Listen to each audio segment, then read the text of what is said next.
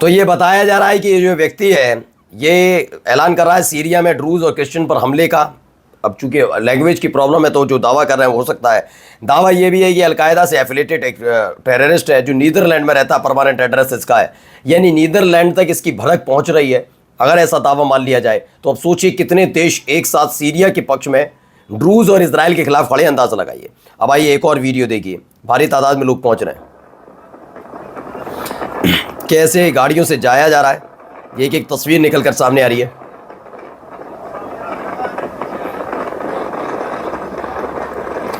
तो देखिए ऐसे भारी भरकम बुरी बुरी बाढ़ है, ऐसा समझ में आ रहा है। एक ये वीडियो देखिए। बिस्मिल्लाहिर्रहमानिर्रहीम वअअद्दू लहुम मस्ततअतुम मिन कुव्वतिन व मिन रिबातिल खैल तुरहिबून बिही अदुव्वल्लाहि व अदुव्वकुम मिन अमामी मदाफति शेख कबीलत बनी सईद अश-शेख। तो ये ऐलान किया जा रहा है कि किसी भी कीमत पर सीरिया पर आंच नहीं आने दी जाएगी। उसकी संप्रभुता, उसकी आज़ादी, उसके अस्तित्व को कोई मिटा नहीं सकता। जो मिटाने की कोशिश दक्षिणी सीरिया पर कब्जा करके इजराइल सोच रहा था शायद, वो अब उस पर भारी पड़ने जा रहा है। यहाँ पर भी देखिए भारी तादाद में लोग पहुँच रहे हैं। ये देखिए बड़े बड़े ट्रक्स में लोग जा रहे हैं, आराम से बैठकर सवार होकर जा रहे हैं। ये सारे के साथ सुविधा पहुँच रहे हैं। और स्लॉटर और ड्रूज लिखा हुआ है। मैंने जबकि ड्रूज के बारे में आपको दिखाया कि ड्रूज फैमिलीज के साथ कैसा व्यवहार है। अब तुम्हारे हाथ में हथियार और गोली मारोगे तो तुमसे इतने फूल बरसाए जाएंगे, तो स्लॉटर और ड्रूज का जिक्र है ही नहीं। देखिए कैसे ये इनका पूरी की पूरी टोली वहां जा रही है। अब खबर आई, इजराइल के डिफेंस मिनिस्टर हैं, काट सब जानते हैं, उन्होंने एक बयान दिया, वी डोंट ट्रस्ट जोलानी। सोचिए जिस जोलानी से मदद की ज़रूरत है उस जो कह रहे हैं हम जोलानी पर भरोसा नहीं करते। कहते हैं group attacking ड्रूज today will target Israel tomorrow. जो उन्होंने कहा हम जोलानी पर भरोसा बिल्कुल नहीं करते। अब समझ लीजिए, group attacking ड्रूज today will target Israel tomorrow. जिसने अभी हाल ही में हमला किया ड्रूज पर, तो वो कल इजराइल पर हमला कर सकता है, ये कहा जा रहा है। तो ड्रूज कर क्या रहे थे आपके हथियार के साथ, ये भी आपको सोचना चाहिए। जो आप गजा में कर रहे हैं वही ड्रूज के जरिए आप सीरिया में करवा रहे थे। अब एक खबर ये निकल कर आई है, खबर में क्या है पहले सुनिए। Evangelical Christians love Israel. It's a land with a 4,000-year connection to our faith. But with the current erratic spasms of the Netanyahu government, the love may be unrequited. ये इजराइल बैन्स क्रिश्चियन पिलग्रिम्स विच demanding US weapon.